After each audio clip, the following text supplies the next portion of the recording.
네, 여러분 안녕하세요. 코인원픽입니다.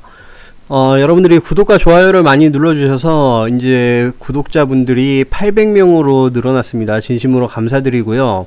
여러분들의 구독과 좋아요는 제가 영상을 만드는데 굉장히 큰 힘이 되고 있습니다. 감사합니다. 자, 오늘 코인원픽과 함께하는 차트 공부 시간 이제 6강입니다. 6강. 6강에서는 약간은 좀 본질적인 거를 좀 건드려 볼까 합니다. 자, 한번 보시죠. 그 심리를 다스리는 법인데요. 제가 봤을 때 이 주식이나 코인이나 심리적인 게 굉장히 큽니다. 근데 지금 강의 드릴 거는 주식 시장의 그 기본 원리를 통해서 코인 시장에도 한번 그걸 적용을 한번 해보자, 이런 내용이고요. 먼저 좀 들어가 볼게요. 자, 투자할 때 누구나 원칙이 있습니다. 그죠? 자기만의 원칙이 있어요. 근데 그 투자 원칙이 올바른 투자 원칙이 중요하다는 거예요. 강조하고 싶은 건 뭐 잘못된 투자 원칙을 본인이 가지고 있다. 근데 그게 본인이 맞는지 틀리는지 모르죠. 하지만 뭐 수익성으로 그게 증명이 되겠죠. 내가 가지고 있는 투자 원칙이 수익성을 잘 못 내. 그러면 내가 가지고 있는 투자 원칙이 잘못됐다, 이렇게 인정을 해야 되겠죠. 그죠? 그리고 주가가 움직이는 원리를 그러면은 일단 좀 알아야 돼요. 자, 올바른 투자 원칙을 하려면 그 전 단계를 먼저 알아야 된다. 그래서 주가가 움직이는 원리를 좀 파악을 해야 된다. 자, 그래서 한 가지 예를 들어 볼게요. 예를 들어서 열심히 공부하면 합격한다 라는 전제가 있습니다. 그런데 결론은 어떻죠? 열심히 공부한 사람이 모두가 다 합격을 못하죠. 그 못하는 이유가 다양하게 있겠지만 일단 뭐 논리를 좀 몰아가기 위해서 그 이유를 유혹에 한번 뒀습니다. 열심히 공부를 해야 되는데 다른 유혹거리들이 너무 많은 거죠. 그러니 열심히 공부를 못하게 되는 거죠. 거기에 집중을 못하게 되는 거죠. 요렇게 한번 가정을 한번 세워봅시다. 자, 그래서 제가 얘기하고 싶은 건 이거예요. 모든 것은 차트에 담겨 있다. 코인 투자, 주식 투자 열심히 하는 거 물론 좋습니다. 근데 열심히 한다고 이게 다 됩니까? 예를 들어서 열심히 하는 건 이거죠. 공부를 열심히 한다 그랬죠, 아까. 공부를 열심히 하려면 어떻게 해야 되죠? 문제집도 많이 사야 되고요. 다른 강의들도 많이 들어야 되고요. 선생님 수업도 많이 들어야 되고요. 뭐 또 뭐가 있을까요? 뭐 정말 좋은 참고서 같은 것도 있어야 되고요. 그리고 또 공부 스킬이란 것도 있어야 되고요. 여러 가지 요소들이 있겠죠. 근데 그렇게 다 한다고 해서 합격을 못하는 사람들이 많은 이유가 바로 다양한 이유가 있겠지만 유혹을 참아야 된다. 그런데 코인 투자라든지 주식 투자라든지 어쨌거나 합격이라는 걸 성공률로 본다면, 수익률로 본다면, 수익률이 높아지려면 공부를 열심히 해야 될까요? 저희가 열심히 코인에 대해서 원리를 배우고 열심히 코인에 대해서 뭐 공부를 하고 또 뭐 열심히 코인에 대해서 뭐 가격을 확인을 하고 뉴스를 확인을 하고 뭐 이러는 게 중요할까요? 자, 여기서는 이렇게 말씀을 드리고 싶어요. 모든 것은 차트에 담겨져 있다. 그러니 뭐 전체를 다 공부하는 것은 그렇게 중요하지 않다. 차트를 보는 게 굉장히 중요하다. 합격을 하려면 차트를 봐라. 그리고 유혹을 벗어나야 하는 게, 그 유혹은 바로 뉴스다. 요즘에 코인 뉴스들이 엄청나게 많이 나오죠. 저도 하루에 많은 코인 뉴스들을 봅니다. 그런데 제가 여러분들에게 소개시켜드리는 뉴스는 제 선에서 어느 정도 판단을 하고 어느 정도 거른 뉴스들을 소개를 시켜드려요. 자, 그런데 지금 이 차트의 흐름을 방해를 하는 게, 차트를 보는 걸 방해를 하는 게 바로 뉴스라는 거예요. 그래서 이 뉴스의 유혹을 벗어나야 된다. 이제 뉴스를 딱 보면 의심을 해야 됩니다, 여러분. 뉴스를 보고 뭘 사거나 뉴스를 보고 뭘 팔거나 그러지 마십시오. 그 유혹을 벗어나야 우리는 합격을 할 수 있고 수익률을 낼 수가 있는 겁니다. 자, 좀 더 가보죠. 어떤 회사의 주가가 상정이 될 때 있잖아요. 그때를 생각해보고 그 상장이 된 이후에 나오는 주가의 변동폭을 한번 생각을 한번 해볼 거예요. 먼저 주가가 먼저 움직이는 방향, 요거를 판단을 한번 해봐야 되는데 그거를 한번 회사의 가치와 한번 비교를 한번 해볼게요. 회사와 주식의 가치는 절대적인 것이 없다. 그 이유가 무엇일까요? 절대적인 가치가 없다는 거예요. 그 절대적인 가치를 누가 정합니까? 그 구매하려는 사람들이 정하는 거예요. 마음속에 주가의 수준을 가지고 주가를 판단을 하죠. 그런데 우리 이론적으로 접근하려는 사람들은 판매량이나 생산량 이런 거를 보고 주가를 반영하려고 노력을 하죠. 근데 그게 맞습니까? 안 맞아요. 판매량이 증가하고 생산량이 증가하고 근데 주가는 왜 떨어집니까? 그냥 쭉 올라야 정상적이잖아요.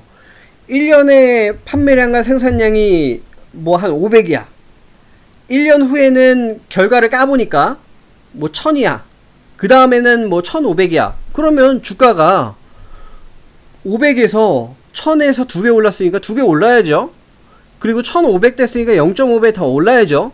이렇게 주가도 같이 올라야 요 얘기가 맞는 겁니다. 그런데 실제로는 그렇지가 않죠. 그 얘기는 뭐냐면 판매량과 생산량 등등이 주가에 온전히 반영이 안 되는 거죠. 그죠?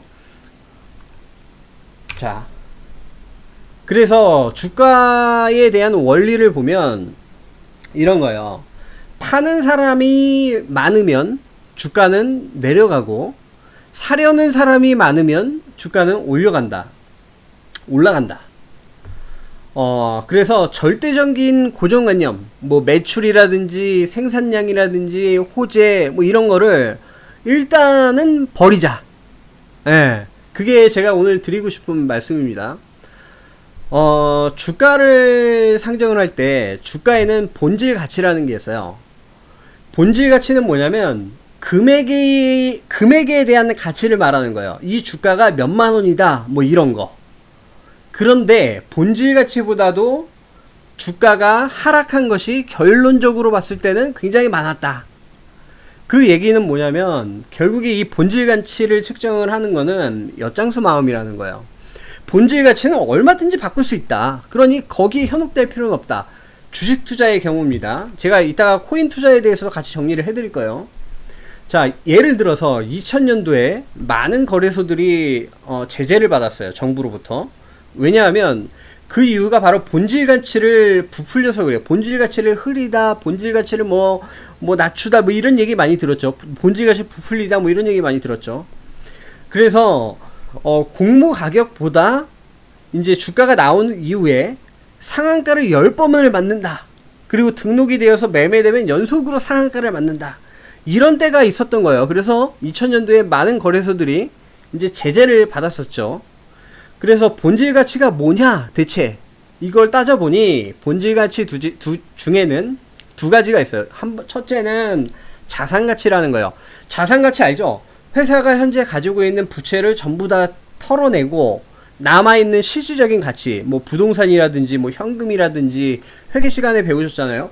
그런 거를 바로 자산 가치라 그래요. 그 본질 가치를 측정할 때는 자산 가치 플러스 장래 수익 가치라는 거를 넣습니다. 그런데 이 본질 가치 중에서 본질 가치를 구성하는 이 두 가지 중에 자산 가치보다 더 중요시하는 가치가 뭐냐면 바로 장래 수익 가치예요. 장래 수익 가치는 뭡니까? 앞으로 아직 몰라. 앞으로 일어날 일에 대해서 수익을 많이 가져다 줄 거야 라는 것에 대한 가치인 거죠. 그러니 이 자산 가치보다 수익 가치가 훨씬 높게 평가가 되다 보니 이 본질을 흐리게 되고 본질을 부풀리게 된다는 거죠. 근데 문제는 이 미래 수익에 대한 불확실성은 전혀 반영이 안 돼 있는 거죠. 그러니까 주식이 결국에는 위험한 겁니다. 그러니까 주식이 결국에는 예측한 대로 안 가는 거예요. 그래서 결론은 뭡니까? 주가의 절대적인 가치는 없다. 마음을 완전히 비우고 오로지 차트에 의지해서 봐야 된다. 그리고 유혹을 벗어나야 된다. 이게 제일 중요한 개념이다. 그러니까 절대적인 가치, 이 주식이 가지고 있는 뭐 원래 뭐 생산량이라든지 뭐 판매량이라든지 뭐 어떤 호재에 대해서 움직이는 거에 대한 가치의 개념을 아예 버려라. 자, 지금까지 저는 여러분들에게 요 주식에 대한 가치를 이야기를 했어요. 자, 그럼 이거를 우리는 코인에 적용을 시켜봐야 되죠. 코인 똑같습니다, 여러분. 자, 코인에도 코인이 움직이는 원리가 있죠. 이것도 역시 차트를 통해서 움직이는 거예요. 열심히 코인 공부를 한다, 열심히 뉴스를 찾아본다, 그 사람들이 성공률이 높느냐? 그렇지 않습니다, 여러분. 차트를 보는 게, 코인에서 차트를 보는 게 제일 중요하다. 그 차트를 볼 때 뉴스의 유혹을 일단 벗어나자 라는 게 제 강의의 주 목적이고요. 그 다음에 코인에는 절대적인 가치가 현재 없어요. 그거를 누가 측정하는 사람이 없기 때문에 없는 겁니다. 그래서 본인이 마음속으로 그 코인에 대한 그 적정 가치를 측정을 해야 돼요. 그러려면 미래를 반영을 할 수밖에 없어요. 그쵸? 근데 실제로 코인을 투자할 때는 그런 것도 일단 좀 접어두자. 그리고 주식의 가치가, 코인의 가치가 팔려는 사람이 많으면 내려가고 사려는 사람이 많으면 올라가잖아요. 그런 게 전부 반영된 게 바로 차트다. 그래서 코인에 있는 차트에 좀 집중을 하자. 예, 그런 거죠. 그래서 일단 여러 가지 뭐 들어오는 코인에 관련된 뭐 공부, 뉴스, 뭐 호재, 뭐 일단 이런 거는 다 제껴두고 일단 우리는 코인의 차트를 바라봐야 된다. 예, 오늘 이 얘기를 좀 먼저 좀 해드리려고 지금 강의를 찍었고요. 왜냐하면 이 개념이 중요한 게 뭐냐면 앞으로 저는 차트를 어떻게 보는지 차트에 의존된 강의를 할 텐데 분명히 이 강의를 듣는 사람들 중에는 이런 사람들이 있을 거예요. 아니, 차트 백날 보는데 결국에는 뉴스의 가치에 흔들려서 차트는 지금 팔라고 얘기를 하는데 뉴스가 호재를 빵빵 띄운단 말이죠. 그러면 뉴스를 따라가게 된다는 거예요. 뉴욕을 따라가니까 결론은 어떻다? 수익률은 떨어질 것이다. 그러니 결론은 뭐다? 일단 차트에 전적으로 의지를 하자. 몇 퍼센트? 거의 95%, 100%. 자, 제가 오늘 이게 하고 싶은 얘기였고요. 오늘 강의는 이것으로 끝내고 다음 시간에는 이제 주가의 상대적인 원리를 코인에 대입시켜서 한번 생각을 해보겠습니다. 지금까지 코인원픽이었고요. 구독과 좋아요, 알림 설정 부탁드릴게요. 감사합니다.